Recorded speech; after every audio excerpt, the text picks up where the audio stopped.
اب یہ ملینز میں، تو کون ان کو کنٹرول کرے؟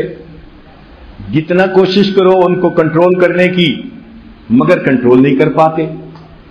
تو لوگ بڑے پریشان ہوتے تھے کہ فروٹ فلائی سے ہم کیسے بچیں. اب سائنسدانوں نے اس پہ سوچنا شروع کیا. They came up with the idea کہ جی یہ فیمیل اس کے اندر جو مادہ ڈالتی ہے یہ اس وقت ڈالتی ہے جب میل اس سے میٹ کرتا ہے. تو بھئی میل کو میٹ کرنے سے ہی منع کر دو. انہوں نے کہا کہ آپ کیسے منع کریں گے؟ انہوں نے اس کا حل نکالا کہ جب میل فیمیل کی طرف اٹریکٹ ہوتا ہے تو فیمیل کے اندر سے ایک خاص قسم کی سینٹ محسوس ہوتی ہے. اس سے میل کو انڈیکیٹ ہو جاتا ہے کہ اس فیمیل کو اس وقت میل کی ضرورت ہے. انہوں نے اس آرٹیفیشل سینٹ کو بنا لیا اور بنانے کے بعد اس میں پوائزن ملا کر ایک جگہ کے اوپر اس کو لٹکا دیا. اب ایریے میں جتنے میل تھے سب بھاگے اس کی طرف کہ ادھر ریکوائرمنٹ ہے. وہاں پہنچے تو سینٹ تو وہی تھا مگر پوائزنس تھا تو مر گئے. انہوں نے تمام میلز کو کل کر دیا اور ملینز آف جو فلائیز تھی وہ اس فروٹ کو خراب کرنے میں ناکام ہو گئی، اس لیے کہ اولاد تو میل کے ساتھ ہوتی ہے. تو اب دیکھیے کیا ٹیکنیکل پوائنٹ نکالا کہ اتنی فروٹ فلائی موجود ہے مگر وہ نقصان نہیں دے سکتی جس نقصان کا پہلے اندیشہ تھا. یہ سب انسان کے اپنے عقل کی کمال ہے. عقل کو انسان نے اتنا زیادہ استعمال کیا کہ دنیا میں حیران کن چیزیں بنا دی. آج کی سائنسی دنیا میں آئنسٹائن ایک سائنسدان ہے، اس کی اس طرح ریسپیکٹ ہوتی ہے جیسے دین کے فیلڈ میں انبیاء کی ریسپیکٹ ہوتی ہے. وجہ کیا بنی؟ اس نے تھیوری آف ریلیٹیوٹی پیش کی. اس نے بتایا کہ ٹائم ڈائلیٹ ہو جاتا ہے، ماس یہ ہو جاتی ہے، اور پھر اسی نے بتایا کہ کس طرح ماس انرجی کے اندر کنورٹ ہو جاتی ہے. اب یہ ایک آئیڈیا تھا لیکن یہ تھیوری آف ریلیٹیوٹی پروو کیسے ہوئی؟ اس میں کچھ پریکٹیکل نہیں ہے. کوئی چیز نہیں جس کو آنکھ سے دیکھنے کی ضرورت پڑے. اس نے کہا سپوز ایک فریم آف ریفرنس ہے اے اور دوسرا فریم آف ریفرنس ہے بی. اب اے اور بی سے لے کے وہ چلا، سب تھاٹ پروسیسنگ تھی، دماغی باتیں تھیں، اور ایکویشن بناتے بناتے آخر پہ اس نے ثابت کر دیا E = mc². اب ایک ایسی ایکویشن اس نے بنا دی کہ جس نے دنیا کے سامنے ایک نئے چیپٹر کو کھول کے رکھ دیا. اس میں نہ پریکٹیکل کی ضرورت تھی، نہ لیبارٹری کی ضرورت تھی، نہ کسی ہیلپ کی ضرورت تھی.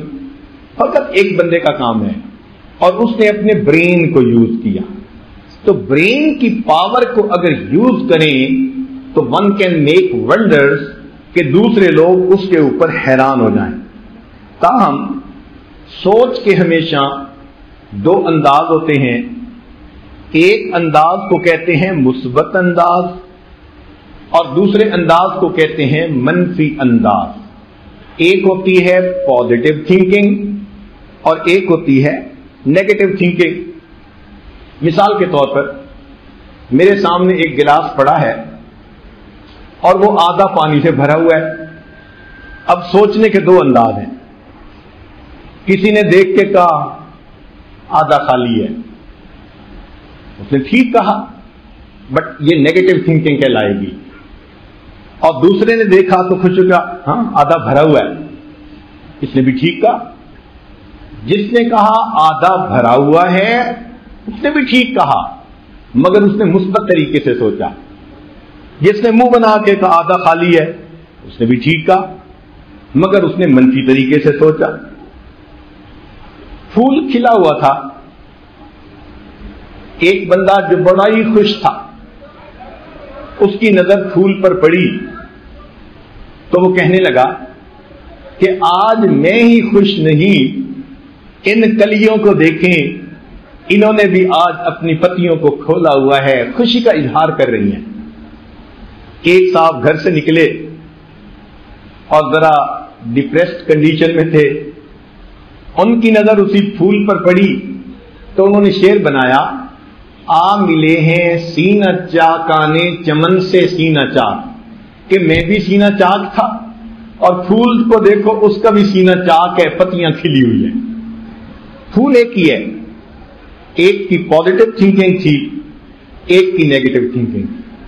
چنانچہ ایک ٹہنی تھی جس کے اوپر روزز بھی تھے اور کانٹے بھی تھے۔ اس کو دیکھ کر ایک بندے نے کمنٹ کیا، یار کیا بات ہے، جہاں روزز ہوتے ہیں وہی کانٹے ہوتے ہیں۔ اب اس کو فرسٹریشن ہو رہی تھی کہ جہاں روزز ہوتے ہیں وہی کانٹے ہوتے ہیں۔ تو دوسرے نے اس کو کہا کہ ہاں یہ سوچو کہ دنیا میں اگر کانٹے ہوتے ہیں تو ان کے ساتھ پھول بھی ہوتے ہیں۔ اب بات تو دونوں ایک ہی ہے، مگر ایک کو کہیں گے پازیٹو تھنکنگ اور دوسرے کو کہیں گے نیگیٹو تھنکنگ۔ چنانچہ دو آدمی قیدی تھے، ان کو تھوڑی دیر کے لیے ریلیز کیا گیا کہ ذرا باہر کی فریش ایئر لے لے۔ وہ چند منٹ باہر رہے، دوبارہ کمرے میں آئے، ایک دوسرے سے بات کرنے لگے، یار لگتا ہے باہر بارش ہوئی ہے۔ ایک نے پوچھا کیسے؟ اس نے کہا یار میری درخت پر نظر پڑی، پتے دھلے ہوئے تھے، پھول بہت خوبصورت چمک رہے تھے، پھل تھے۔ اس نے کہا کہ تم نے کیسے نتیجہ نکالا؟ اس نے کہا میں نے دیکھا زمین پہ کیچڑ سا بنا ہوا تھا، بہت مڈ بنی ہوئی تھی۔ اب دیکھیے بات دونوں نے ٹھیک کی ہے، مگر ایک کی نظر پھل اور پھول پر پڑی اور دوسرے کی نظر کیچڑ اور مڈ کے اوپر پڑی۔ ہمیشہ آپ دیکھیں گے انسانوں کی سوچ اسی طرح عدلتی بدلتی ہے، بات ایک ہی ہوتی ہے، ایک بندہ ایک اینگل سے دیکھ رہا ہوتا ہے اور دوسرا بندہ دوسرے اینگل سے دیکھ رہا ہوتا ہے۔ خوش ہوتا ہے تو پازیٹو تھنکنگ اور ناراض ہوتا ہے تو نیگیٹو تھنکنگ۔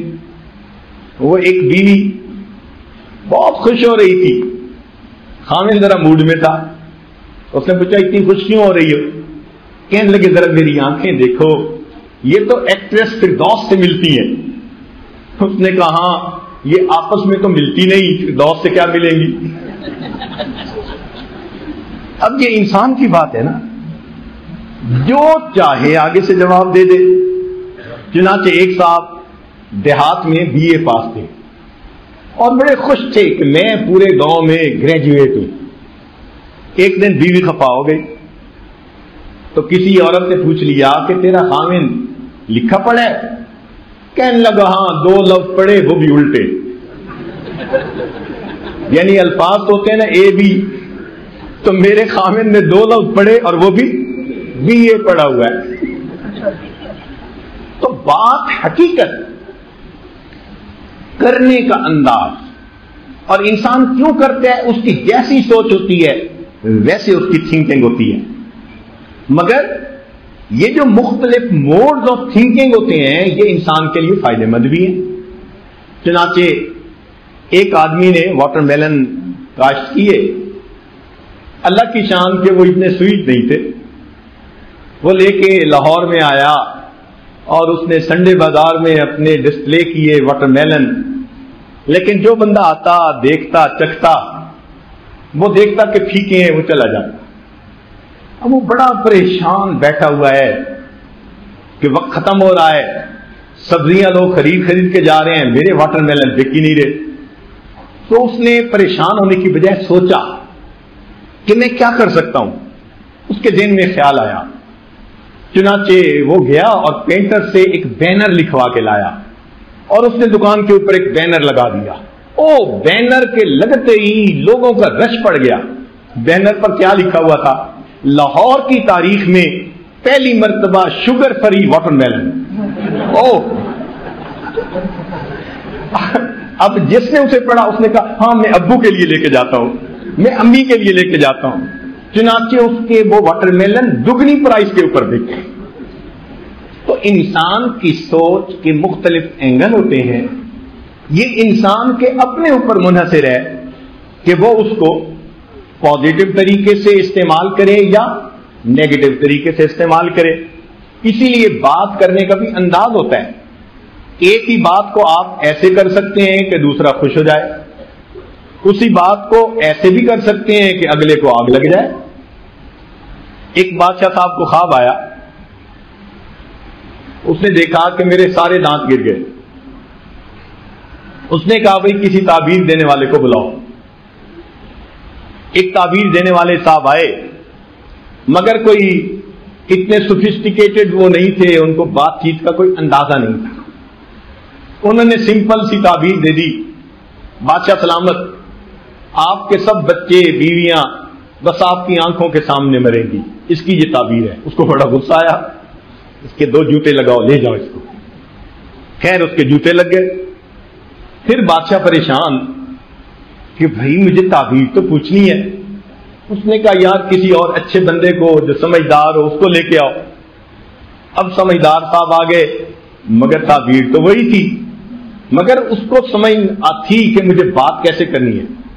بادشاہ نے خواب سنایا، اس نے بڑا خوشی کا اظہار کیا، بادشاہ سلامت کی تو بڑا ہی اچھا خواب ہے، بڑا ہی اچھا خواب ہے۔ اس نے کہا تعبیر کیا؟ بادشاہ سلامت، آپ کی عمر آپ کے تمام بچوں سے زیادہ لمبی ہوگی۔ بادشاہ نے کہا انعام دے کے رخصت کر دیا جائے۔ بات تو ایک ہی تھی، وے آف پریزنٹیشن تھا۔ وے آف پریزنٹیشن اگر پازیٹو ایٹیٹیوڈ ہو تو دوسرے کو اچھا لگ جاتا ہے، اور اگر رف ایٹیٹیوڈ ہو تو دوسرے کو انسان الٹا دکھ پہنچا دیتا ہے۔ ایک بچہ تھا جس کو ماں باپ نے اچھی تربیت دی تھی، تو مہمان اس بچے سے بہت متاثر ہوئے۔ وہ آتا اور ان کے لیے کھانا لگاتا دسترخوان پر، پھر برتن اٹھا کے لے جاتا۔ اتنے سلیقے سے وہ کام کرتا کہ اس نے مہمان کا دل جیت لیا۔ مہمان جانتے تھے کہ یہ میزبان کا بڑا بچہ ہے، اس کی عمر کوئی 8-9 سال ہی تھی۔ اس کا جی چاہا کہ میں ذرا اس دیر اس سے بات چیت کروں اور میں معلوم کروں کہ اس کے والد نے اس کی اچھی تربیت کیسے کی ہے۔ چنانچہ ایک دن اس نے آ کے کھانا لگایا، جانے لگا تو اس نے جلدی سے اس سے بات چھیڑی، بچے ذرا بات سنو، تم سب سے بڑے ہو۔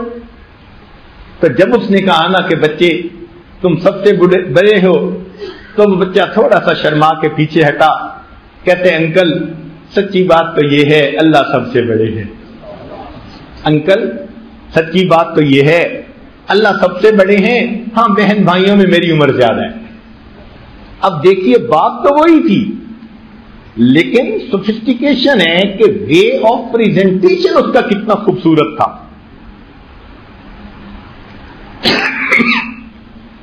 چنانچہ انسان بات ایسے کرتا ہے کہ الٹی بات کو بھی سیدھا دکھا دیتا ہے۔ انگلش کا ایک فکر ہے، ایک صاحب کہنے لگے who says I don't love my wife's family, who says I don't love my wife's family, I love her mother-in-law more than anyone in the world.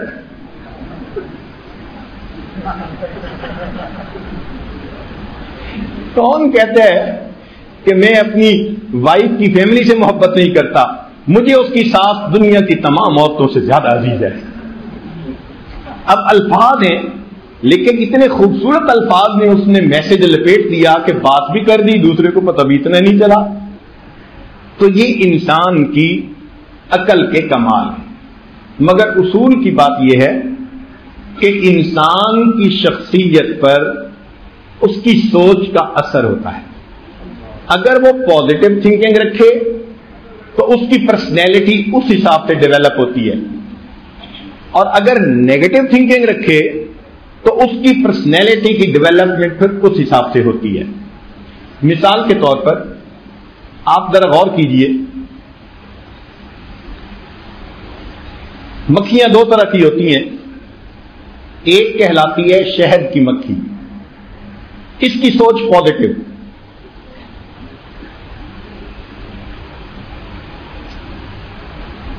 اس کی سوچ پازیٹو مثبت سوچ ہوتی ہے، لہذا اس کو مؤثر فضا کی تلاش ہوتی ہے۔ یہ آپ کو پھولوں کے پاس ملے گی، پھلوں کے باغ میں ملے گی، صاف ستھری جگہوں پر ملے گی، یہ وہاں سے نیکٹر حاصل کرے گی اور پھر آ کر ایک ترتیب کے ساتھ کام کرے گی اور پھر وہ چیز بنائے گی کہ جس کو ہم ہنی کہتے ہیں. اور ہنی اتنا ٹیسٹی ہوتا ہے کہ آج کل ایک دوسرے سے پیار کا اظہار کرنے کے لیے یورپ میں ایک دوسرے کو ہنی کہتے ہیں. اتنا تو یہ پیارا ہے نا اور ٹیسٹی ہوتا ہے کہ ایک سمبل بن گیا ہنی. چنانچہ ایک مکھی گندی مکھی کہلاتی ہے جو عام پھر رہی ہوتی ہے، اس کی سوچ گندی، اس کو گند کی تلاش ہوتی ہے.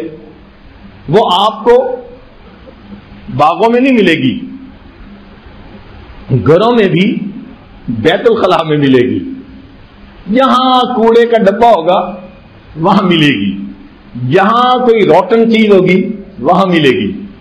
اتنے خوبصورت جسم کو چھوڑ کر جہاں پھنسی اور پیپ ہوگی وہ وہاں ملے گی. سوچ گندی، اس کو گند کی تلاش، وہ ہر وقت اسی گند کی تلاش میں لگی ہوئی ہے. اب کہنے کو دونوں مکھی ہیں مگر ایک شہد کی مکھی، اس کی سوچ کتنی اعلیٰ، پھر اس کا پروڈکٹ کتنا اعلیٰ، اور گندی مکھی کی سوچ کتنی گندی اور اس کو تلاش کس گند کی. ایگزیکٹ اسی طرح جو پازیٹو تھنکنگ رکھنے والے لوگ ہوتے ہیں ان کی مثال ہنی بی کی مانند ہوتی ہے. وہ اچھے لوگ ہوتے ہیں، وہ اچھی سوچ رکھتے ہیں، انسانوں سے ملتے جلتے ہیں، ان میں اچھائیاں ڈھونڈتے ہیں، ان کو اس بندے میں بھی اچھائی نظر آتی ہے، اس میں بھی اچھائی، ان کی نظر میں سب اچھے ہوتے ہیں. وہ سب سے پیار کرتے ہیں، سب سے محبت کرتے ہیں، وہ سب کے لیے خیر کا ذریعہ بن جاتے ہیں اس لیے کہ سب سے حسن ظن رکھ رہے ہوتے ہیں. اور جن کی سوچ گندی ہوتی ہے، گندی مکھی کی طرح ان کو گند کی تلاش. کوئی بندے کا نام لے دیں وہ اسی میں 10 عیب نکال دیں گے. نہ ان کو دین والے پسند، نہ ان کو دنیا والے پسند، ہر چیز پہ آبجیکشن کرنا یہ ان کا محبوب مشغلہ ہوتا ہے. بلکہ ہر ایک سے بیزار، چھوٹوں سے بھی، بڑوں سے بھی، بیوی سے بھی، بچوں سے بھی. اور ہم نے تو دیکھا کئی مرتبہ اپنے آپ سے بھی بیزار، اپنے آپ کو بیٹھے گالیاں دے رہے ہوتے ہیں، ہوا کو گالیاں دے رہے ہوتے ہیں. یہ اصل میں ان کی تھنکنگ ہے جس نے ان کی پرسنالٹی ڈیولپمنٹ کو اچھا نہیں ہونے دیا. لہذا ان کو ہر چیز بری لگتی ہے. ہمیں ایک مرتبہ ایک مسئلہ ڈیل کرنے کا موقع آیا. ایک بڑی نیک خوبصورت دیندار بچی تھی، نیک گھرانے کی تھی، اور اس کی شادی بھی ایک نیک گھرانے میں ہوئی. لیکن بچہ جو تھا نا بس وہ نیگیٹو تھنکنگ والا تھا. اب کچھ عرصے کے بعد اس نے بیوی کو ٹف ٹائم دینا شروع کر دیا، بات نہیں کرتا، یہ نہیں کرتا. ہمیں بڑی حیرت ہوئی کہ جب دونوں طرف دینداری ہے تو درمیان میں مسئلہ تو نہیں ہونا چاہیے. ہم نے اس بچے کو بلایا، اس سے بات پوچھی، بھئی آفٹر آل وجہ کیا ہے کہ آپ کو یہ بیوی اچھی نہیں لگتی؟ کہنے لگا جی کیا کروں، بس جو کہتا ہوں وہی کرتی ہے. سبحان اللہ. یہ اس بیوی کا یعنی بڑا عیب تھا، تو جی جو کہتا ہوں بس وہی کرتی ہے. اب دیکھیں ہے تو یہ صفت کہ خامند جو کہے بیوی وہی کرے، مگر اس کی نظر میں یہ بھی عیب بن گیا. اگر انیشیٹو لے کے اپنا کام کرے اس کو وہ بھی اچھا نہیں لگتا. اور اس نے خامند کی طبیعت کو دیکھتے ہوئے کہا کہ نہیں جو کہیں گے میں وہی کروں گی، یہ بھی برا. تو بندہ جائے کہاں؟ تو انسان کی سوچ کا بالآخر اس کی پرسنالٹی کے اوپر اثر ہوتا ہے. اچھی سوچ والے بندے کو دنیا میں پریشانیاں آتی ہیں مگر وہ ان کو آرام سے سالو کر لیتا ہے، درگزر سے کام لیتا ہے، معافی سے، کسی سے معافی مانگ لیتا ہے، کسی کو معاف کر دیتا ہے، زندگی کی گاڑی سموتھ چلتی رہتی ہے. اور جو نیگیٹو تھنکنگ والا ہوتا ہے تو واہ، وہ تو بندہ ایسا ہوتا ہے ہر بات کا بتنگڑ بنا دینا اس کا محبوب مشغلہ ہوتا ہے. اس کی مثال یوں سمجھیے کہ ٹرین دو طرح کی ہوتی ہے. ایک ہوتی ہے ایکسپریس ٹرین، اکثر لوگ اس کے اوپر سوار ہونا پسند کرتے ہیں.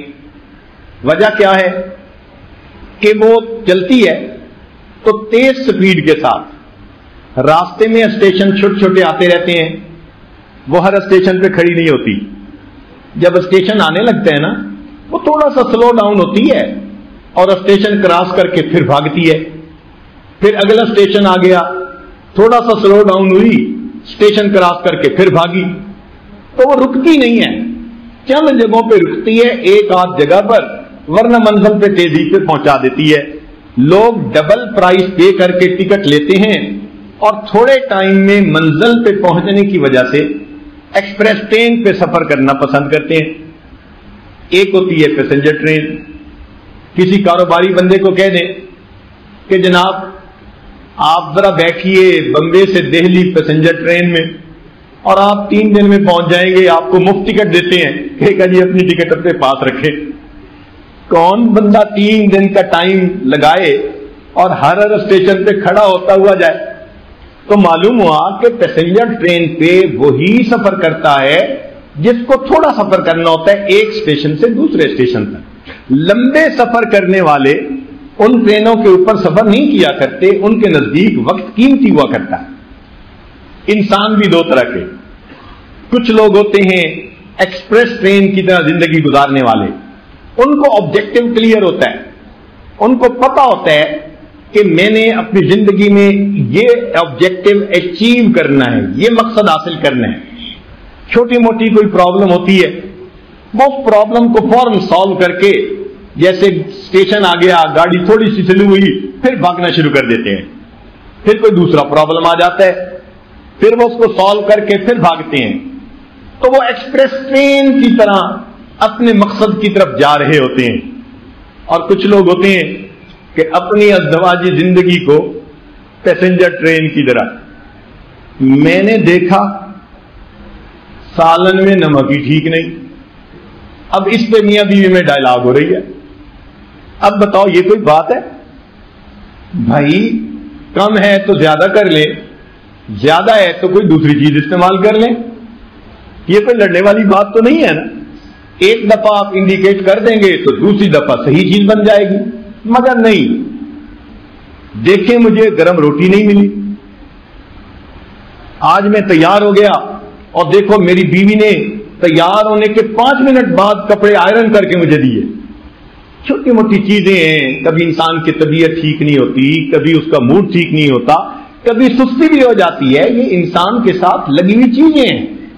تو انسان کے اندر اتنی ٹالرنس ہو، اتنی صبر ہو، پیشنس ہو کہ چھوٹی موٹی چیزوں کو وہ آسانی کے ساتھ برداشت کر لے، تو اس کی زندگی اچھی گزرتی ہے۔ ورنہ تو ہر دوسرے چوتھے دن گھر کے اندر میاں بیوی کے درمیان کلیش بنتا چلا جاتا ہے۔ ہم نے دیکھا کہ جن لوگوں کی سوچ پازیٹو ہوتی ہے دنیا میں وہی کامیاب انسان ہوتے ہیں۔ جتنے کامیاب انسان گزرے یہ سب کے سب وہی تھے جو پازیٹو تھنکنگ رکھنے والے تھے، چاہے کافر تھے چاہے مسلمان تھے، اس کا کوئی فرق نہیں۔ ان کی پرسنالٹیز کو دیکھیں، پازیٹو تھنکنگ رکھنے والے۔ نیوٹن کے بارے میں مشہور ہے کہ جب اس نے لاز آف موشن کو دریافت کر لیا تو بڑا خوش ہوا کہ بھائی میری محنت کام آ گئی۔ پھر اسے واش روم یوز کرنے کی ضرورت تھی، چنانچہ وہ واش روم یوز کرنے گیا۔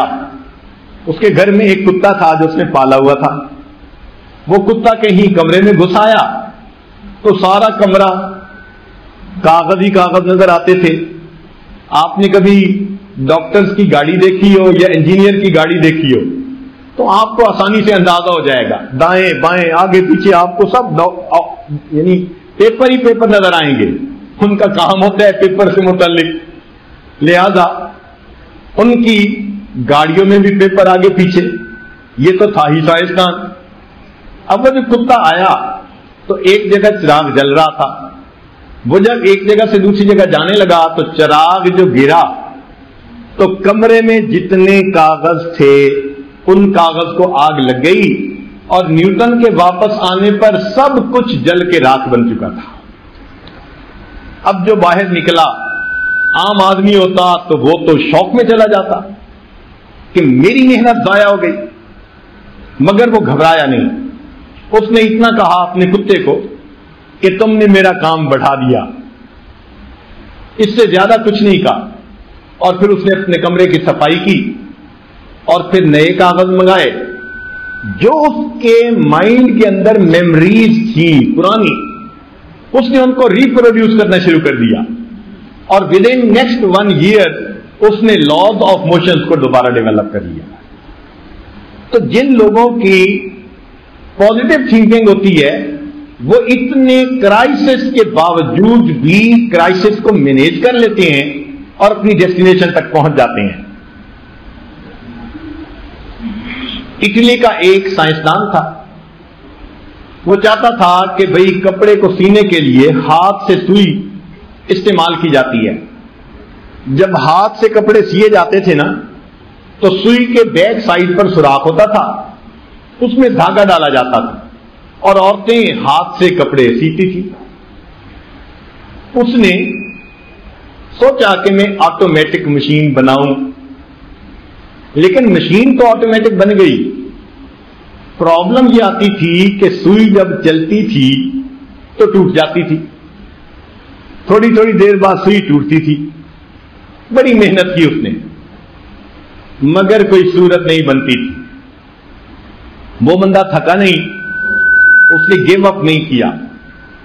اس نے سوچا کہ اچھا میں ایک ہی لائن پہ سوچ رہا ہوں، میں ذرا دوسری لائن پہ بھی تو سوچوں. آپشنز تو کئی ہوتی ہیں نا. اب اس نے جب سوچا تو اس نے کہا یہ جو سوراخ اوپر بناتے ہیں بیک کے اوپر، میں اس سوراخ کو فرنٹ پہ کیوں نہ بناؤں. چنانچہ اس نے جو نیڈل بنائی تو اس میں دھاگے کا جو سوراخ تھا اس نے فرنٹ پہ بنایا. جیسے ہی اس کو مشین میں یوز کیا وہ فوراً مشین کامیاب چلنا شروع ہوئی، اور یہ آٹومیٹک مشین انوینٹ کرنے کا دنیا کے اندر سائنسدان بن گیا. تو دیکھو محنت تو اس نے کی تھی، لیکن اگر آپشنز ڈفرینٹ نہ دیکھتا تو وہ بھی ناکام ہو جاتا. تو معلوم ہوا کہ انسان کو ایک تو پازیٹو تھنکنگ رکھنی چاہیے، اور اگر کام ایک طریقے سے نہیں ہو رہا تو اس کی آپشنز دیکھ لیں کہ دوسری آپشنز کیا ہیں. اگر آپ نے ایک بات کی اور بیوی کے سمجھ میں نہیں آ رہی تو وہی لفظ یوز کرتے رہنا کوئی ضروری تو نہیں ہے نا. آپ اس کو ذرا دوسرے لفظوں میں کہہ کے دیکھ لیں.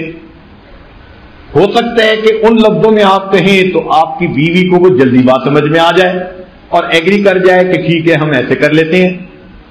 شریعت انسان کو کہتی ہے کہ تم ذرا کھلے دماغ والے بندے بنو. یہ جو نیرو مائنڈیڈنیس ہوتی ہے، یہ جو ایک چیز کے اوپر جم جانا، رف اینڈ ٹف بن جانا، یہ شریعت پسند نہیں کرتی. شریعت چاہتی ہے کہ تمہاری سوچ کے اندر دائرہ شریعت کے اندر رہتے ہوئے وسعت ہونی چاہیے. ہاں تم اپنے بھائی کو ایک بات سمجھانے سے اگر قاصر ہو تو بات دوسری طرح سے سمجھاؤ. چنانچہ اگر ایک ٹیچر بچے کو سمجھا نہیں سکتا تو پتہ ہے وہ کیا کرتا ہے؟ وہ پھر جوتے اتارتا ہے کہ جوتے لگاؤں گا، تھپڑ لگاؤں گا. بھائی مار کی بجائے پیار سے بھی تو بچے کو سمجھایا جا سکتا ہے، مگر چونکہ سمجھا نہیں سکتے تو پڑھانے والے کئی لوگ بچے پہ ہاتھ اٹھا لیتے ہیں. آج کی دنیا میں تو یہ کرائم ہے، ایسا ہرگز نہیں کرنا چاہیے. مگر چونکہ ٹیچر خود اتنا ایکسپیرینس نہیں ہوتا، ایک بات ذہن میں رکھنا، مارنے کے لیے استاد اس وقت ہاتھ اٹھاتا ہے جب وہ شکست تسلیم کر لیتا ہے کہ میں بچے کو زبان سے سمجھانے میں ناکام ہو گیا. جب ٹیچر نے شکست تسلیم کر لی کہ میں بچے کو زبان، میرے اندر اتنے گٹس نہیں ہیں کہ میں بچے کو زبان سے سمجھا سکوں، اب وہ ہاتھ اٹھانا شروع کر دیتا ہے. ورنہ تو بچے کو ذرا اچھے انداز سے سمجھائیں تو اگر ایک بات کو نہیں سمجھا تو وہ دوسری بات کو سمجھ لے گا. مثال دے کے سمجھائیں، کوئی ایکسپیرینس اس کو سنائیں. مگر ہم تو عادی بن گئے ہیں ایک بات کرنے کے، اگر وہ پوری نہیں ہوئی تو بس انسٹنٹینیسلی غصہ آ جاتا ہے. اور یہ غصہ انسان کی زندگی کی سب سے زیادہ نقصان دہ چیز ہوتی ہے. انسان کو اگر حیوان بنتے دیکھنا ہو تو غصے میں آتے ہوئے اسے دیکھ لو. وہی آدمی خوش تھا، کہہ کے لگا رہا تھا، ہنس رہا تھا، مسکرا رہا تھا، چہرے کے شگفتہ تھا، چہرے کے اوپر طمانینت تھی. وہی غصے میں آ گیا، ایسے اس کی آنکھیں، اس کا ایکسپریشن لگتا ہی نہیں کہ یہ انسان تھا. تو شریعت نے کہا پہلوان کون؟ صحابہ نے کہا جو دوسرے کو بچھاڑ دے.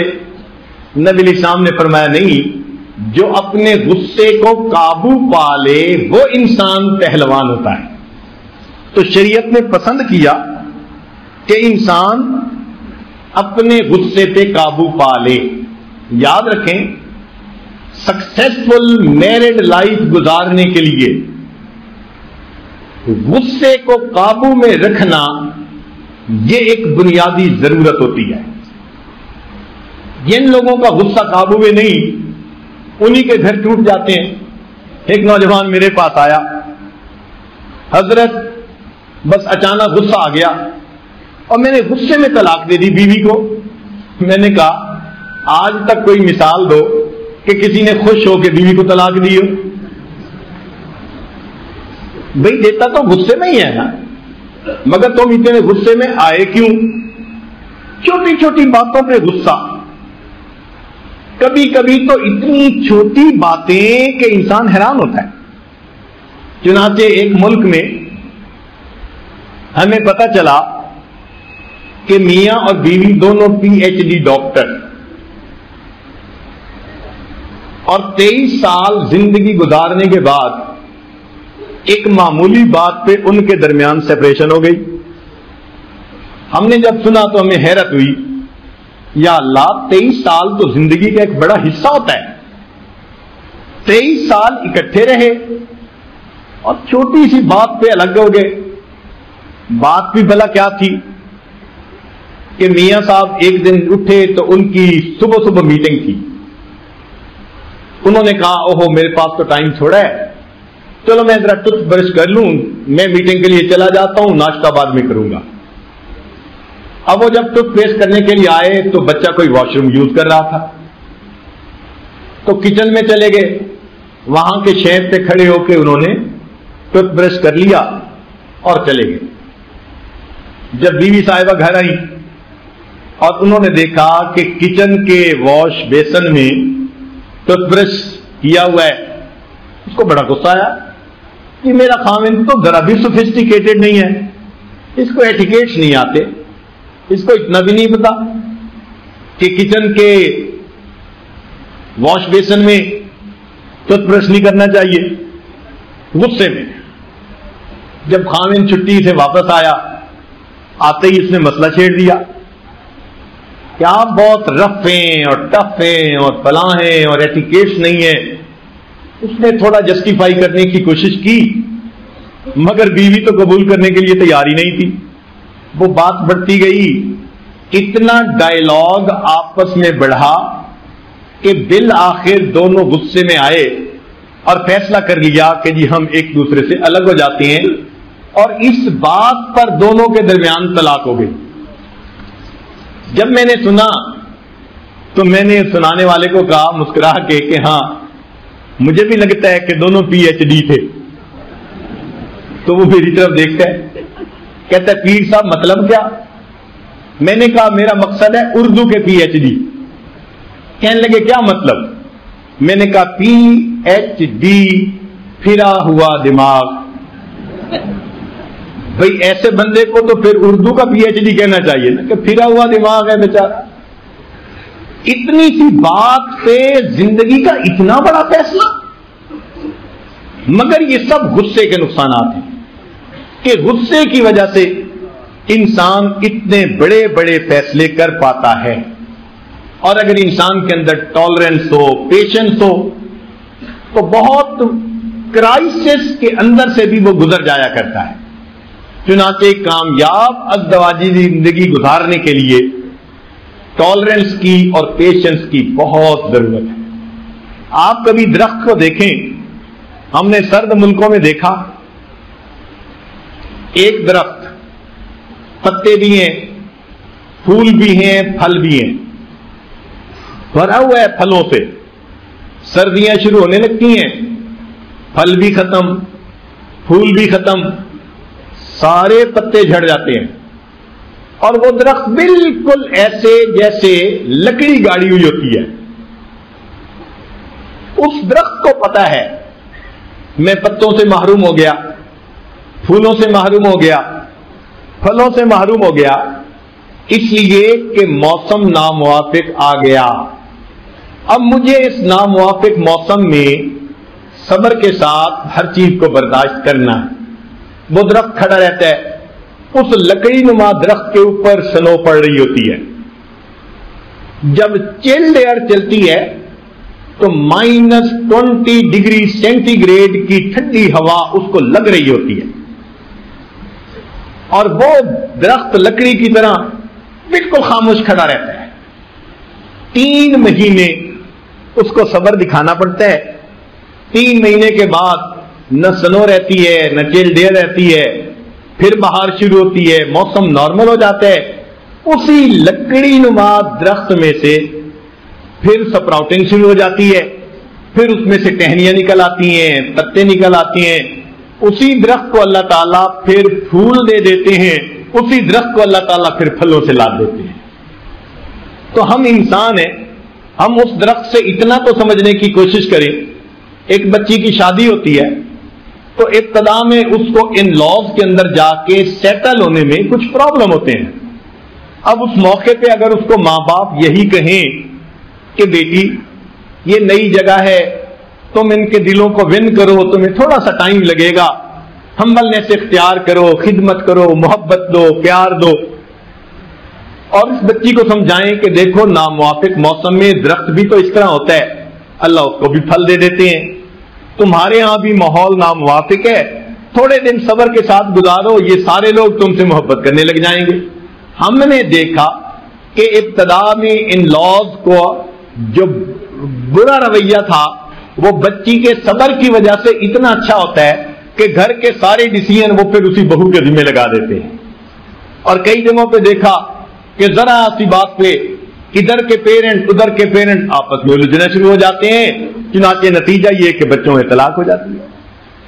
تو شریعت نے بتایا کہ سکسیسفل میرڈ لائف کے لیے ہمیں اپنے اندر پیشنس اور ٹالرنس پیدا کرنی ضروری ہے.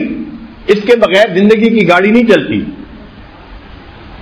جو لوگ انجینئرنگ سے واقف ہیں وہ جانتے ہیں کہ انجینئرنگ میں کلیئرنس ٹالرنس کے اصول ہوتے ہیں. اگر شیفٹ کا سائز اتنا تو بیرنگ کا سائز اتنا. اب بیرنگ میں اور شافٹ کے سائز میں کچھ 1000 کی کلیئرنس ہوتی ہے. اگر وہ کلیئرنس 0 کر دے تو شافٹ کے اوپر نہ بیرنگ چڑھ سکتا ہے، نہ مشین فٹ ہو سکتی ہے، نہ مشین موو کر سکتی ہے. جب مشینری میں اصول ہے کہ ٹالرنس کلیئرنس 0 ہونے سے مشین جام ہو جاتی ہے، موو ہی نہیں کر سکتی، تو پریکٹیکل لائف میں بھی یہی معاملہ ہے. جن لوگوں کے اندر ٹالرنس کلیئرنس نہیں ہوتی ان کی ازدواجی زندگی کی گاڑی جام ہو جاتی ہے، پھر وہ چلنے سے پیچھے رہ جاتی. تو ہمیں دل بڑا کرنا چاہیے. کہتے ہیں to run a big show one should have a big heart. اگر آپ اچھی ازدواجی زندگی گزارنا چاہتے ہیں تو پھر آپ کو دل بھی بڑا کرنا چاہیے، برداشت پیدا کر لیجیے. اور یہ پریشانیاں تو ہر بندے کی زندگی کا حصہ ہیں. کون سا انسان ہے جس کے پاس پریشانی نہیں؟ دری دنیا کسے بے غم نہ باشد. شاعر کہتے ہیں اس دنیا میں کوئی بے غم نہیں اگر باشد بنی آدم نہ باشد. اگر کوئی بے غم ہے ہاں تو وہ پھر بنی آدم نہیں ہو سکتا. بیل بے غم ہو سکتا ہے یا گھوڑا بے غم ہو سکتا ہے، اونٹ بے غم ہو سکتا ہے، انسان تو بے غم نہیں. اس دنیا کا نام ہی مسائلستان ہے. جب تک ہم دنیا میں ہیں مسئلے ہیں. کسی کو اکنامک مسئلے، کسی کو ہیلتھ پرابلم، کسی کو فیملی پرابلم، کسی کو بزنس پرابلم، کوئی نہ کوئی پرابلم تو ہر بندے کے ساتھ. آپ بندہ تو دکھائیں جو کہ پرابلم ہی کوئی نہیں ہے. ہاں کسی کو دنیا کے پرابلم ہوں گے، کسی کو دین کا مسئلہ کہ وہ دین کے لیے فکر مند ہے، غم زدہ ہے. تو غم زدہ تو ہر کوئی ہوتا ہے، دنیا کے لیے ہو یا دین کے لیے ہو. بے غم تو دنیا میں ہو نہیں سکتا. اس لیے ہمیں چاہیے کہ ہم اپنے اندر ٹالرنس پیدا کریں، پیشنس پیدا کریں، مسئلے کو سمجھنے کی کوشش کریں. اگر ہم نے ایک بات کی اور دوسرا بندہ نہیں سمجھ پا رہا تو یہ اس بات کی دلیل ہے کہ ہم اس بات کو کسی اور انداز سے کریں تو وہ سمجھ جائے گا، یا اپنے آپ کو اس کے شوز میں ڈال کے ذرا سوچنے کی کوشش کریں میرا میسج یہ ریسیو کیوں نہیں کر رہا، تو آپ کو سمجھ لگ جائے گی کہ ریزن کیا ہے. ہو سکتا ہے آپ تصویر کا ایک رخ دیکھ رہے ہو اور وہ تصویر کا دوسرا رخ دیکھ رہا ہو. چنانچہ ایک ہائی اسکول تھا، بچیاں بچے اکٹھے پڑھتے تھے، تو پرنسپل صاحب نے فیصلہ کیا کہ میں ان کے درمیان ڈائیلاگ کرواتا ہوں. چنانچہ اس نے ایک محفل ارینج کی اور لڑکوں کو کہا کہ تم بھی ٹاپک پہ تیاری کرو، اور لڑکیوں کو کہا کہ بھئی تم بھی ٹاپک پہ تیاری کرو. ٹاپک کیا تھا؟ گاڈ کریٹڈ ایڈم بیفور ایو.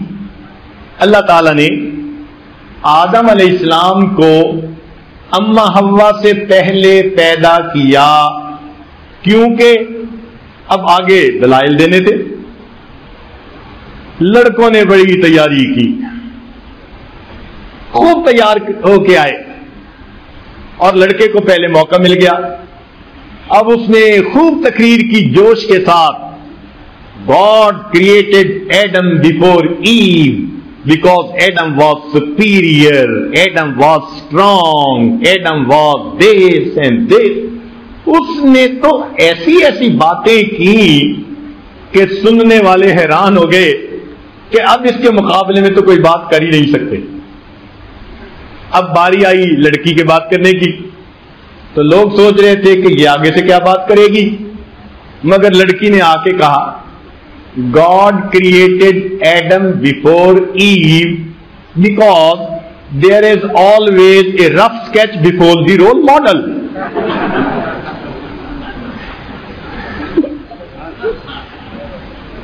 اور اس نے مقابلہ ون کر لیا. تو یہ تو انداز ہے بات کا. آپ تصویر کا یہ رخ دیکھ رہے ہیں، وہ تصویر کا وہ رخ دیکھ رہے ہیں. سمجھنے کی کوشش کریں، انڈرسٹینڈ کرنے کی کوشش کریں کہ دوسرا بندہ ایسا کیوں کہہ رہا ہے. چنانچہ ایک کلاس ٹیچر نے ایک فقرہ لکھ دیا. اس نے لکھا کہ میں a woman without her man is nothing. ایک فقرہ لکھ دیا، a woman without her man is nothing. اس نے بچوں کو کہا کہ بھئی تم اس میں آ کے پنکچویشن کرو، کوما لگاؤ. اب بچوں نے سوچا تو انہوں نے آ کے ایک کوما لگایا،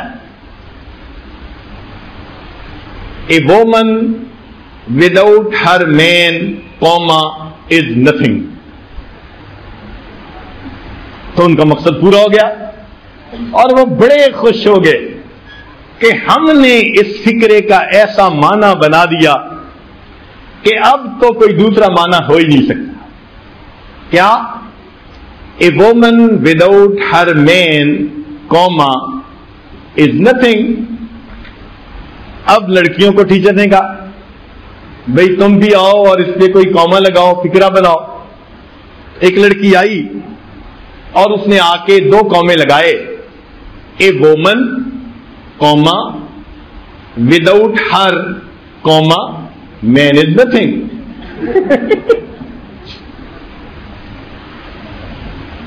تو یہ سوچ کے انداز ہیں. ان مثالوں کو دینے کا بنیادی مقصد یہ ہے کہ ہم جو تنگ نظری اور تنگ نیرو مائنڈڈنس کی سوچ ہوتی ہے نا، اس کو ہٹائیں. گھروں کے اندر چھوٹی چھوٹی باتوں پہ آپس میں الجھنا شروع کر دینا. بھائی بھائی سے لڑ پڑتا ہے، بھائی بہن سے لڑ پڑتا ہے، پڑوسی پڑوسی سے. یہ کوئی اچھی عادتیں نہیں ہوتی.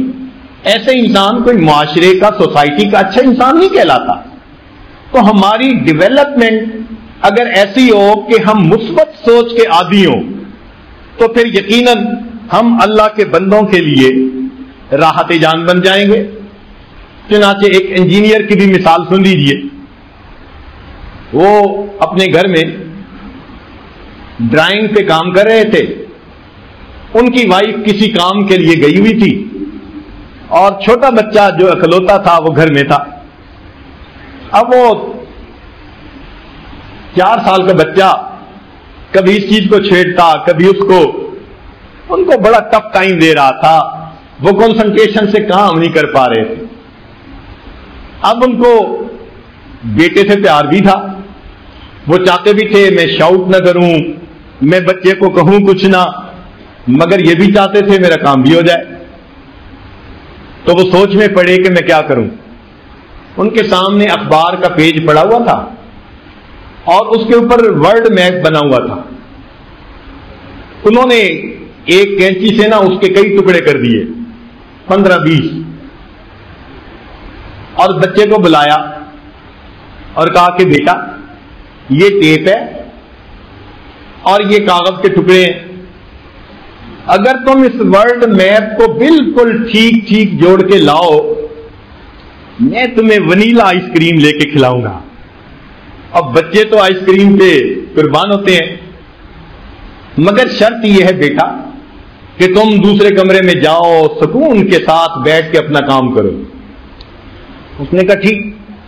لو جی, بچے نے ٹیپ لی, کاغذ کے ٹکڑے لیے, دوسرے کمرے میں چلا گیا اور انجینئر صاحب مطمئن ہو کے کام کرنے لگے. اب یہ گھنٹے سے پہلے واپس نہیں آتا اور ابھی 5 منٹ گزرے نہیں تھے کہ بچے نے دروازہ کھٹکایا, ڈیڈ میں نے کام کر لیا. اچھا ذرا دکھاؤ. اب اس نے ورلڈ میپ سامنے رکھا تو والد نے دیکھا اوشنز بھی بالکل ٹھیک جڑے ہوئے ہیں, ماؤنٹینز بھی ٹھیک ہیں اور کنٹریز کی جو باؤنڈریز ہیں وہ بھی بالکل ٹھیک ہیں. پورا ورلڈ میپ پرفیکٹلی اس نے اپنی جگہ کے اوپر فکس کر دیا. وہ بڑا حیران ہوا, یہ تو 1 گھنٹے سے پہلے مکمل نہیں ہو سکتا تھا, اس نے 2 منٹ میں یہ کام کر لیا. تو اس نے بچے کی طرف حیران ہو کے دیکھا, کہتا بیٹے تم نے اتنا جلدی یہ کیسے ارینج کر لیا. تو بچہ مسکرایا اور اس نے اس پیج کو فلپ کر دیا, الٹ دیا تو پورے صفحے پر ایک خوبصورت لڑکی کی تصویر بنی ہوئی تھی. تو بچے نے اصل میں تصویر کو جوڑا تھا تو ورلڈ میپ خود بخود جڑ گیا تھا. تو میں بھی کہ آپ کی نظر میں ورلڈ میپ ہو اور آپ کے بھائی کی نظر میں وہ خوبصورت تصویر کی طرح جوڑنا مسئلہ ہی کوئی نہ ہو اور آپ میں اختلاف پیدا ہو رہا ہے. تو اس کو ذرا سمجھنے کی کوشش کریں اور ایک کول انسان بن کے رہنے کی کوشش کریں. ٹھنڈے دل و دماغ سے سوچیں. غصہ مسائل کا حل نہیں ہوتا, مسائل بڑھانے کا ذریعہ بن جایا کرتا ہے. جو اہل ظرف ہوتے ہیں وہ تو بڑی کرائسس کنڈیشن میں بھی غصے میں نہیں آیا کرتے. ہمبلنیس, پیشنس, کولنیس, وہ اتنے اچھے فیصلے کرتے ہیں کہ دوسرے بندوں کے دل جیت لیا کرتے ہیں. ایک اصول یاد رکھیں کہ مثبت انداز سے انسان کی پریشانیاں نظر نہیں آتی. ایک صاحب تھے تو بیوی بڑی زبان دراز تھی, بڑی جلی کٹی سناتی رہتی تھی. لوگ بھی حیران تھے کہ پتہ نہیں انہوں نے اس کو رکھا ہوا کیسے ہے. ایک صاحب نے پوچھ لیا, حضرت یہ ایسی زبان دراز عورت ہے, بدلحاظ عورت, بولنے کا سلیقہ نہیں, آپ اس کو فارغ کیوں نہیں کر دیتے؟ انہوں نے جواب دیا کہ ہاں سوچ تو میرے ذہن میں بھی کئی مرتبہ آئی ہے, مگر میں سوچتا ہوں کہ اگر میں نے اس کو طلاق دے دی تو عمر تو چھوٹی ہے, یہ کسی دوسرے سے نکاح کرے گی اور اس اللہ کے بندے کے لیے مصیبت بنے گی. تو میں نے اپنے پاس رکھا ہوا ہے مجھے برداشت کرنے کی عادت پڑ گئی، اب یہ کسی اور اللہ کے بندے کو پریشان نہ کر سکے۔ دیکھیں پازیٹو تھنکنگ کیا نعمت ہے اللہ کی، حالانکہ ان کے لیے برداشت کرنا بھی مشکل تھا، مگر مثبت سوچ کے اب ان کے لیے وہ غم سہنا بھی آسان ہو گیا۔ انہوں نے رکھا ہوا ہے بھائی مجھے ہی پریشان کرتی ہے نا، اللہ کے کسی اور بندے کو تو پریشان نہیں نہ کرے گی، اس وجہ سے اس کو انہوں نے اپنے گھر میں رکھ لیا۔ نبی علیہ الصلوۃ والسلام نے ہمیں مثبت سوچ کی تعلیم دی، چنانچہ حدیث پاک میں آتا ہے کہ نبی علیہ السلام نے ارشاد فرمایا اگر تمہیں بیوی کی کوئی بات بری لگے تو تم غور کرو، تمہیں اس میں بہت سی باتیں پسندیدہ بھی نظر آ جائیں گی۔ یہ حدیث مبارکہ ہمیں سبق دے رہی ہے کہ اگر ہمیں کسی بندے کی کوئی بات بری لگ رہی ہے تو ایک بات بری لگنے سے بندہ تو برا نہیں نہ ہو جاتا، اتنا ہیسٹی ڈیسیژن تو نہیں نہ لینا چاہیے کہ ایک بات سے بندے کو ہی ہم کہہ دیں کہ برا ہے، نہیں۔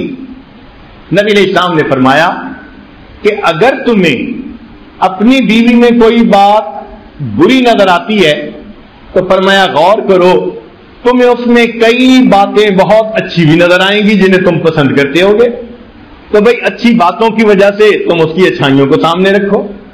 تو نبی علیہ الصلوۃ والسلام نے ہمیں مثبت سوچ اپنا کر زندگی گزارنے کی تعلیم دی۔ مثبت سوچ کا ایک فائدہ یہ ہوتا ہے کہ انسان کو ہمیشہ امید کی کرن نظر آتی ہے، اس کو کہتے ہیں light at the end of the tunnel. بندہ کرائسس میں ہوتا ہے لیکن اچھی سوچ کی وجہ سے اس کو امید ہوتی ہے نہیں ٹھیک ہو جائے گا، نہیں ٹھیک ہو، اور وہ پھر گیو اپ نہیں کرتا، وہ ڈپریشن میں نہیں جاتا۔ اور نیگیٹو تھنکنگ کی مصیبت یہ ہے کہ یہ انسان کے اندر ڈپریشن اور فرسٹریشن پیدا کر دیتی ہے، اور اگر انسان کے اندر فرسٹریشن پیدا ہو جائے تو پھر وہ ایسے ریئیکٹ کرتا ہے جیسے کوئی جانور ہوا کرتا۔ غصہ ہے نا، غصے میں جو مرضی کہہ دے۔ اللہ اکبر۔ ہم ایک مرتبہ ایک جگہ سفر کر رہے تھے تو وہ انگریزوں کا علاقہ تھا، تو لگتا تھا کہ ایک خامد اپنی بیوی سے بہت خفا تھا۔ ایک خامد اپنی بیوی سے بہت خفا تھا، اس نے دروازے پہ نا ایک سائن لگا رکھا تھا۔ لوگ لگاتے ہیں گھر میں اگر کتا رکھا ہوا ہو نا تو لگا دیتے ہیں بھئی اس گھر میں کتا ہے ذرا محتاط رہیں، مگر اس نے سائن پہ پتہ کیا لکھا ہوا تھا؟ سائن پہ لکھا ہوا تھا never mind my dog beware of my wife.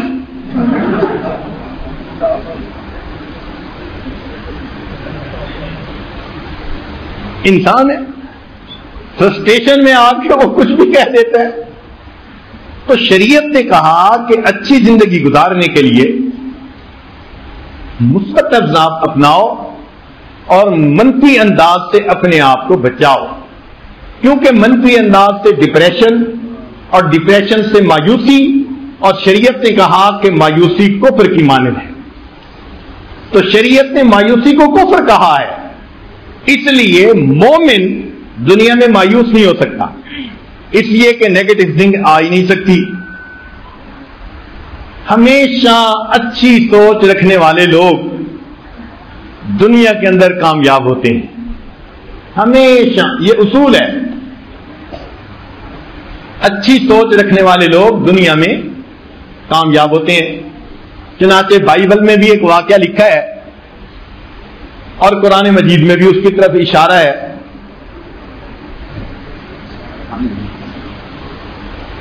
قرآن مجید میں بھی اس کی طرف اشارہ ہے۔ ایک پیغمبر علیہ الصلوۃ والسلام ذرا ایجڈ ہو گئے تھے، ان کا نام تھا طالوت علیہ الصلوۃ والسلام۔ ان کے ساتھ ایک نوجوان تھے، وہ اٹھتی جوانی تھی، وہ تھے داؤد علیہ الصلوۃ والسلام۔ ان کا مقابلہ ہوا ایک بڑے جابر بادشاہ کے ساتھ۔ وہ بادشاہ بڑا ہیوی بلڈ، باڈی کا ویل بلٹ تھا، بڑا اسٹرانگ تھا اور لڑنے میں بڑا مشہور تھا.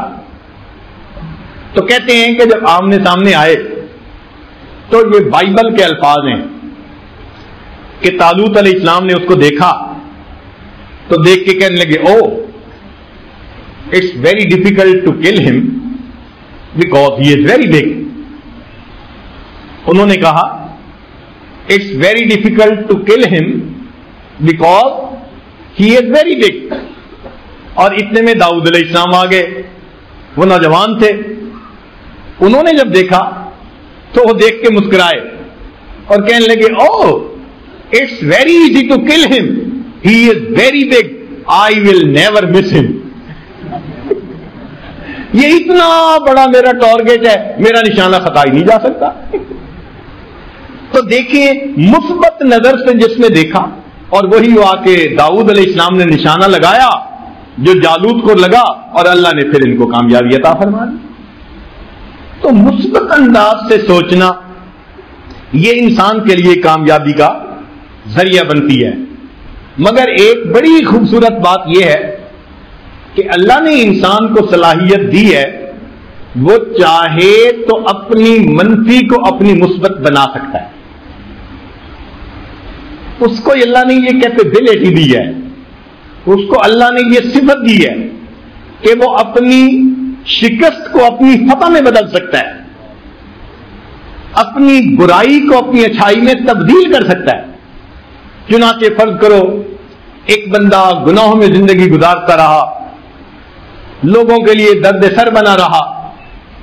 اگر یہ کمٹمنٹ کر لے کہ آج کے بعد میں نے مثبت سوچ کو اپنانا ہے، اپنے اندر اچھے اخلاق پیدا کرنے ہیں، میں نے اللہ کے بندوں کے لیے زحمت نہیں بننا رحمت بننا ہے، تو یہ بندہ اپنے آپ کو چینج کرنے کی صلاحیت رکھتا ہے. یہ کتنی خوبصورت بات ہے. یہ نہیں ہے کہ جی نیگیٹو تھنکنگ شروع سے تھی اب ہم کچھ کر ہی نہیں سکتے. نہیں، اللہ نے ہر انسان کو یہ صفات دی ہیں کہ وہ اپنی تھنکنگ کو تبدیل کر سکتا ہے. آج تک ہم اگر برے اخلاق اپنا کر زندگی گزارتے رہے تو آج کی اس محفل میں ہم یہ عہد کریں کہ ہم آئندہ ایک اچھا انسان بن کر زندگی گزاریں گے اور مثبت سوچ کو اپنا کر ہم لوگوں کو گڈز ڈیلیور کریں گے، اچھائی دیں گے لوگوں کو، اللہ کے بندوں کے لیے باعث رحمت بن جائیں گے. اس کائنات میں تاریخ انسانیت میں سب سے زیادہ مثبت سوچ اگر کسی میں تھی تو ہمارے آقا اور سردار حضرت محمد مصطفیٰ احمد مجتبی صلی اللہ علیہ وسلم میں تھی. دلیل، نبی علیہ السلام طائف جاتے ہیں، ان کو دین کی دعوت دیتے ہیں، وہ دعوت قبول نہیں کرتے، الٹا بچوں کے ذمہ لگا دیتے ہیں کہ اس بندے کو اس شہر میں سے نکال دو.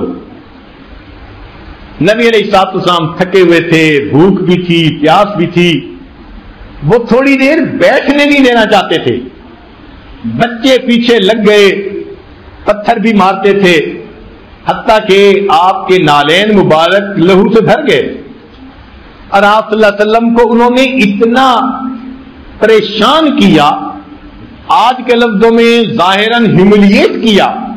اس بندی کی کیا کنڈیشن ہوتی ہے کہ جسے بیٹھنے بھی نہ دیا جائے کہ نہیں نکلو تم یہاں سے ہی چلے جاؤ، شہر ہی چھوڑ کے چلے جاؤ. دل میں کتنا غصہ آتا ہے، دل میں کیا کیفیت ہوتی ہے. اللہ کے نبی صلی اللہ علیہ وسلم شہر سے نکل کر باہر آ کر ایک جگہ بیٹھ گئے، بہت غمزدہ تھے، دعا مانگی، اللہم انی اشکو الیک ضعف قوتی وقلت حیلتی وہوانی. کیا خوبصورت دعا ہے. مگر اس کے جواب میں اللہ رب العزت نے فرشتوں کو بھیجا. جبریل علیہ السلام فرشتوں کو لے کر آئے، اے اللہ کے حبیب صلی اللہ علیہ وسلم یہ ہوا کا فرشتہ ہے، اگر آپ اجازت دیں تو ان لوگوں نے آپ کے ساتھ اتنی بدسلوکی کی، اتنا مس بہیو کیا، ایک تیز آندھی چلے گی اور ان لوگوں کی لاشیں پٹک کر زمین پر پھینک دے گی، جیسے قوم عاد کے ساتھ ہوا تھا. آپ اجازت دے دیے. نبی علیہ السلام نے فرمایا نہیں، اے اللہ کے نبی وسلم یہ پہاڑوں کا فرشتہ ہے، آپ اجازت دے دیجیے. یہ دو پہاڑوں کو اس طرح ٹکرائے گا کہ یہ درمیان کی بستی کا نام و نشان بھی نہیں رہے گا. ان لوگوں نے آپ کے ساتھ اتنا برا سلوک کیا. نبی علیہ السلام نے فرمایا نہیں. کیوں؟ اب ذرا دیکھیے، پازیٹو سوچ کس کو کہتے ہیں؟ حالانکہ عام بندہ ہوتا طبیعت میں غصہ ہوتا، انتقام لینے کا جذبہ ہوتا، دل چاہتا یہ روح زمین سے زیر زمین چلے جائیں. میرے ساتھ انہوں نے یہ کیا. مگر اللہ کے حبیب صلی اللہ علیہ وسلم جبریل علیہ السلام کو فرماتے ہیں، جبرائیل اگرچہ یہ لوگ مجھے نہیں پہچان سکے مگر میں امید کرتا ہوں ان کی آنے والی اولادوں میں اللہ ایسے لوگوں کو پیدا کر دیں گے جو میرے میسج کو قبول کرنے والے بن جائیں. اس قدر مثبت سوچ. اللہ اکبر کبیرہ. آپ کے اشارے پہ وہ بستی تباہ ہو سکتی تھی، آنکھ کے اشارے پہ. یوں سمجھیے ریموٹ کنٹرول آپ کے ہاتھ میں تھا اس وقت. فرشتے تھے، پوچھنا چاہتے تھے. مگر اللہ کے حبیب صلی اللہ علیہ وسلم نے کتنی مثبت سوچ سوچی. فرمایا اگرچہ یہ لوگ میرے پیغام کو نہیں سمجھ پائے، میں امید کرتا ہوں اللہ ان کی اولادوں میں ایسے بندوں کو پیدا کر دیں گے جو میرے اس پیغام کو قبول کریں گے. وہی طائف تھا کہ وہاں کے لوگ بالآخر آئے اور مدینہ طیبہ میں ایک وقت میں آ کر انہوں نے اسلام کو قبول کر لیا. اب آخری بات، مثبت سوچ رکھنے والا بندہ اللہ کے ہاں بھی مقبول اور اللہ کے بندوں کے لیے بھی باعث رحمت ہوتا ہے. جو پازیٹو سوچ رکھنے والا بندہ ہو نا، وہ اللہ کے ہاں بھی درجہ رکھتا ہے اور مخلوق کے ہاں بھی وہی پسندیدہ ہوتا ہے اور اللہ کے بندوں کے لیے باعث رحمت ہوتا ہے. چنانچہ ایک واقعہ سن لیجئے کہ اللہ والے کیسے مثبت سوچ والے لوگ ہوتے ہیں. ہمارے ہاں ایک بزرگ گزرے ہیں، علی حجویری رحمت اللہ علیہ. بہت کامل بزرگ تھے، سلسلہ عالیہ چشتیہ کے. حضرت خواجہ معین الدین چشتی اجمیری رحمت اللہ علیہ، انہوں نے بنگال کا جب سفر کیا، اسی سفر میں واپسی میں لاہور سے وہ آئے اور علی حجویری رحمت اللہ علیہ کے مزار پہ انہوں نے مراقبہ کیا اور وہاں سے انہیں بہت فیض ملا. اور انہوں نے یہ شعر کہا تھا، گنج بخشے فیض عالم مظہر نور خدا، ناکساں را پیر کامل کاملاں را رہنما. یہ حضرت خواجہ معین الدین چشتی اجمیری رحمت اللہ علیہ نے کہا تھا. ایسے بزرگ تھے. چنانچہ ان کے حالات زندگی میں لکھا ہوا ہے کہ ایک دفعہ وہ دریا میں کشتی پہ سفر کر رہے تھے.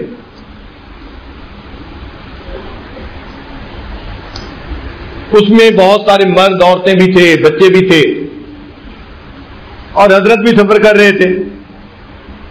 دریا میں سفر کرتے ہوئے کئی مرتبہ ذرا تیز ہوا چل رہی ہوتی ہے نا، تو جن لوگوں کے سر پہ ٹوپی ہو نا تو وہ ٹوپی اڑ جانے کا خطرہ رہتا ہے.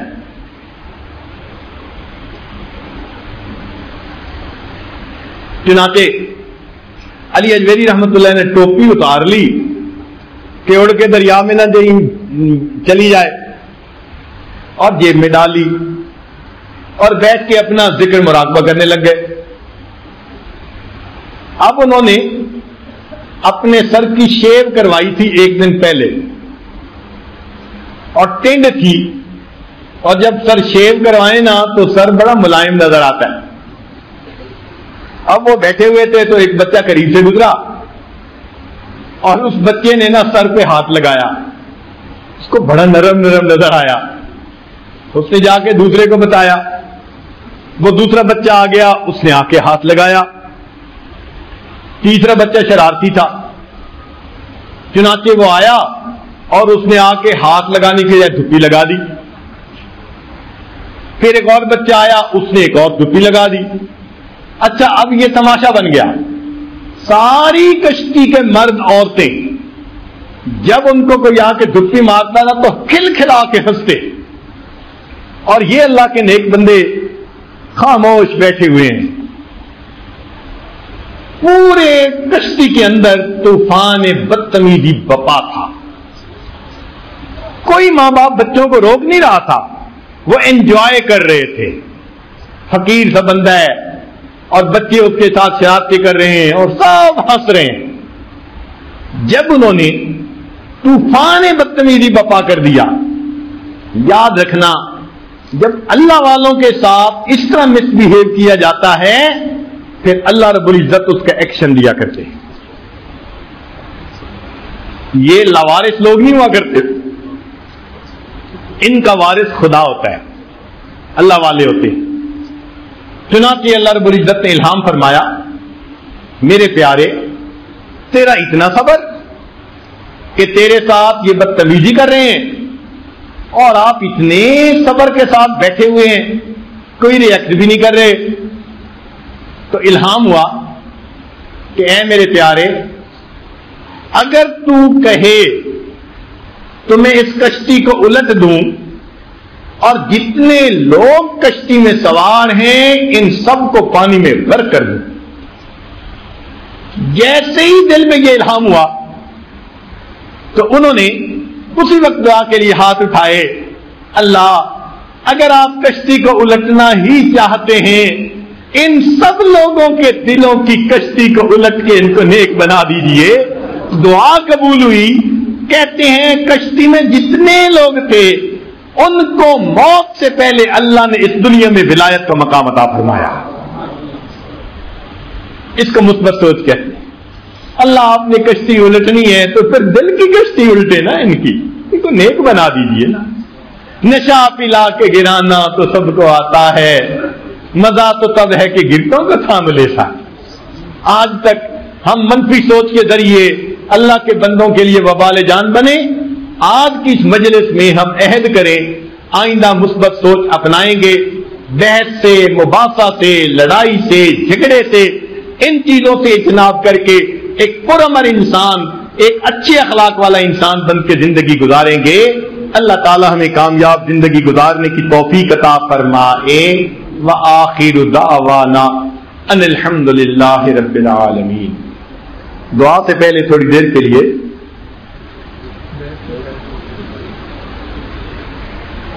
کچھ احباب کی طرف سے پیغام ہے کہ وہ بیعت ہونا چاہتے ہیں, زندگی کے پچھلے گناہوں سے توبہ کرنا چاہتے ہیں. تو دل میں یہ نیت کر لیجئے کہ ہم اس وقت پچھلے گناہوں سے سچی پکی توبہ کر رہے ہیں, آئندہ نیکوکاری کی زندگی گزارنے کا دل میں ارادہ کر رہے ہیں. جیسی نیت ہوتی ہے ویسی مراد مل جاتی ہے. نیت کیجئے اللہ ہمیں آئندہ سچی اور سچی زندگی گزارنے کی توفیق عطا فرما. الحمدللہ وکفا وسلام علی عبادہ الذین اصطفی. اما بعد, یہ کلمات ذرا پیچھے پیچھے پڑھتے جائیے. بسم اللہ الرحمن الرحیم. لا الہ الا اللہ محمد الرسول اللہ.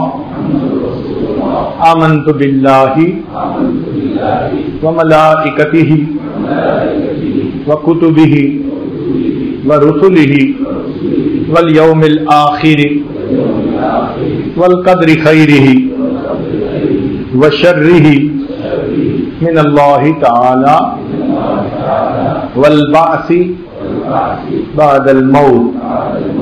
آمنت باللہ کما ہوا باسمائہ وصفاتہ وقبلت جمیع احکامہ اقرار باللسان وتصدیق بالقلب. اشہد ان لا الہ الا اللہ واشہد ان محمدا عبدہ ورسولہ. استغفر اللہ ربی من کل ذنب واتوب الیہ برحمتک یا ارحم الراحمین. ان کلمات کو پڑھنے سے آپ بیعت ہو چکے ہیں. چند معاملات سن لیجیے. 100 مرتبہ درود شریف صبح و شام, اللهم صل على سيدنا محمد وعلى آل سيدنا محمد وبارك وسلم. 100 مرتبہ استغفار. استغفر اللہ ربی من کل ذنب واتوب الیہ. قرآن مجید کی تلاوت. چوتھا، چلتے پھرتے لیٹے بیٹھے ہر وقت دل میں اللہ تعالیٰ کا دھیان. دست بکار دل بیار. ہاتھ کام کاج میں مشغول، دل اللہ کی یاد میں مشغول. انسان کی کیفیت ایسی ہو کہ ہر وقت دل میں اللہ تعالیٰ کی یاد ہو. آج کل کمپیوٹر کا زمانہ ہے اور کمپیوٹر کی مثالیں ذرا بچوں کو جلدی سمجھ میں آتی ہیں. تو اس کی ایک مثال سمجھ لیجئے کہ ایک پروگرام ہے جس کو کہتے ہیں ونڈوز. آپ جب بھی کوئی کمپیوٹر خریدیں تو اس میں یہ پری انسٹالڈ کیا ہوا ہوتا ہے. آپ اوپن کریں تو ونڈوز پروگرام فوراً اوپن ہو جاتا ہے. یہ پروگرام سینکڑوں اور پروگراموں کو سپورٹ کرتا ہے. آپ اگر فرض کرو گرافکس پہ کام کرنا چاہتے ہیں تو کورل ڈرا کا پروگرام آپ کھولیں اور اس پہ کام کرنا شروع کر دیں، مگر بیک گراؤنڈ میں ونڈوز پروگرام چلتا رہے گا. پھر آپ کوئی ٹیکسٹ کا کام کرنا ہے تو اس کو بند کر کے آپ آفس کا پروگرام کھول لیں اور اس کے اوپر شروع کریں کام، بیک پہ ونڈوز کا پروگرام چلتا رہے گا. پھر آپ اگر کوئی ڈیٹا بیس کا کام کرنا چاہتے ہیں آپ اس پروگرام کو کھولیں اور بیک پہ ونڈوز کا پروگرام چلتا رہے گا. تو آپ ہزاروں پروگرام کھول کے باری باری ان پہ کام کر سکتے ہیں، بیک پہ ونڈوز کا پروگرام چلتا رہے گا. بالکل یہی مثال اللہ کی یاد ہماری زندگی کا ونڈوز پروگرام ہے. اللہ تعالیٰ فرماتے ہیں میرے بندے کھانا کھانا چاہتا ہے تم دسترخوان کا پروگرام کھولو کھاؤ مگر اللہ کی یاد کے ساتھ. تم بیوی کے ساتھ وقت گزارنا چاہتے ہو بہت اچھا، تم میاں بیوی اپنا پروگرام کرو مگر اللہ کی یاد کے ساتھ. تم بزنس پہ جانا چاہتے ہو تم اپنے بزنس کا دروازہ کھولو کرو بزنس مگر اللہ کی یاد کے ساتھ. تو انسان کی پوری زندگی اللہ کی یاد کے ساتھ گزرنی چاہیے. اس کے ہاتھ کام میں اور اس کا دل اللہ تعالیٰ کی یاد میں لگا ہوا. جس کو یہ چیز نصیب ہو گئی وہ انسان کی پوری زندگی عبادت بن جاتی ہے. ایک چیز ہے مراقبہ. اس کا طریقہ یہ ہے کہ انسان ساری دنیا کے خیالات سے ہٹ کٹ کے تھوڑی دیر کے لیے اللہ کی طرف متوجہ ہو کر بیٹھ جائے، ظاہر کی آنکھوں کو بند کر لے، من کی آنکھوں کو کھول لے اور یہ سوچے کہ اللہ رب العزت کی رحمت آ رہی ہے، دل میں سما رہی ہے، دل کی ظلمت اور سیاہی دور ہو رہی ہے اور دل اللہ اللہ اللہ یہ دل کہہ رہا ہے. 10-15 منٹ کا مراقبہ انسان کے دل کو منور کر دیتا ہے. اس کی مثال یوں سمجھیں کہ آپ سیل فون روز یوز کرتے ہیں تو اس کی بیٹری ڈاؤن ہو جاتی ہے تو شام کو آپ اس کو ریچارج کر لیتے ہیں، وہ پھر چارج ہو جاتی ہے، پھر اگلے دن ڈاؤن ہوتی ہے پھر آپ چارج کر لیتے ہیں. اگر آپ 1-2 دن اس کو چارج کرنا بھول جائیں تو بیٹری فلیٹ ہو جاتی ہے، کمیونیکیشن ختم، آن ہی نہیں ہوتا. یہی مثال ہے، ہم سارا دن لوگوں کے ساتھ انٹریکٹ کرتے ہیں تو ہماری دل کی جو فیلنگز کی بیٹری ہے وہ بھی ڈاؤن ہو جاتی ہے. تو ہمیں اس کو چارج کرنے کے لیے یہ مراقبہ کرنا ہے. مراقبہ کیا ہے؟ دل کی تار کو اللہ کے ساتھ جوڑنا کہ اللہ کی رحمت آ رہی ہے، دل میں سما رہی ہے، دل کی ظلمت سیاہی کو دور کر رہی ہے، دل اللہ اللہ اللہ، تو ادھر سے نور آتا ہے اور اس بیٹری کو پھر چارج کر دیتا ہے. اگر روزانہ چارج کرتے رہیں تو سکسیسفل کمیونیکیشن ہوتی رہے گی. مراقبہ کرنا چھوڑ دے تو بیٹری فلیٹ ہو جائے گی، پھر کبھی اس سے الجھ رہے ہوں گے کبھی اس کے ساتھ اور ہم مسئلے بنا رہے. تو یہ مراقبے کا کرنا انسان کی طبیعت میں سافٹنس پیدا کر دیتا ہے، غصہ کنٹرول ہو جاتا ہے، شہوت کنٹرول ہو جاتی ہے، انسان ایک ڈسپلن انسان بن جاتا ہے. تو ان معاملات کو آپ کیجئے. اب تھوڑی دیر کے لیے ہم اس کی مشق کر لیں. جہاں بیٹھے ہیں یا کھڑے ہیں آپ حضرات صرف ظاہر کی آنکھوں کو بند کر لیں اور من کی آنکھوں کو کھول لیں. تھوڑی دیر کے لیے اپنے دل کی طرف دھیان کریں. اپنے من میں ڈوب کر پا جا سراغ زندگی، تو اگر میرا نہیں بنتا نہ بن، اپنا تو بن۔ من کی دنیا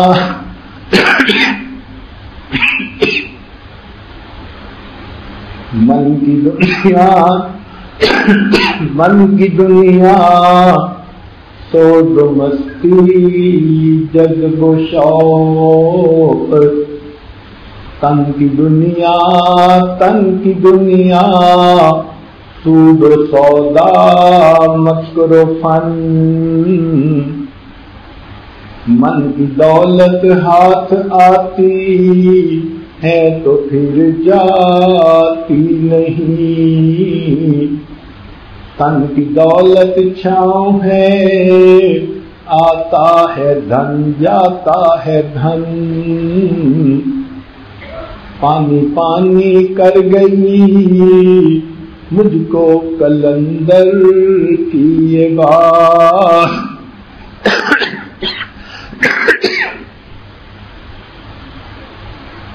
تو جھکا جب غیر کے آگے نہ تن تیرا نہ من،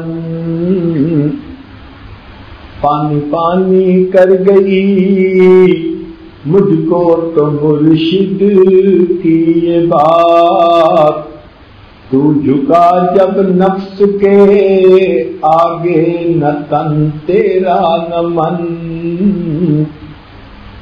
اپنے من میں ڈوب کر پا جا سراغ زندگی،